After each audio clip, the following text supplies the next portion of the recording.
tuwakumbusha Waislamu wa mjini Tanga na pembezoni wanaoswali na sisi ni kwamba kiwanja kitakuwa ni kile kile tulichopanga katika nani, ambacho ni kiwanja cha Lamore. Kiko usawa barabara 12 kupitia stendi ya zamani, unaelekea kama huku upande wa Masiwani hii ya mjini, ambao kuna ofisi za mkuu wa mkoa.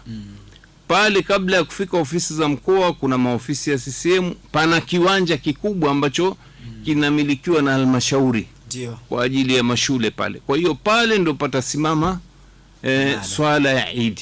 Kwa hiyo ni shime, ndugu zangu Waislamu, kwamba tujiandae na sunna za kwenda kule. Ni kwamba ukienda ni takbira sasa, ambazo takbira zinaanza sasa, unaona mpaka uwanjani, tena kwa sauti. Masahaba walikuwa wakipita mpaka kwenye masoko kutoa sauti kuadhimisha sikukuu hii, watu wakisikia takbira Allahu akbar, Allahu akbar, la ilaha, kwa sauti kubwa, unaona, kuonyesha kwamba leo ni siku ya Eid. Kwa hiyo tusisahau hili.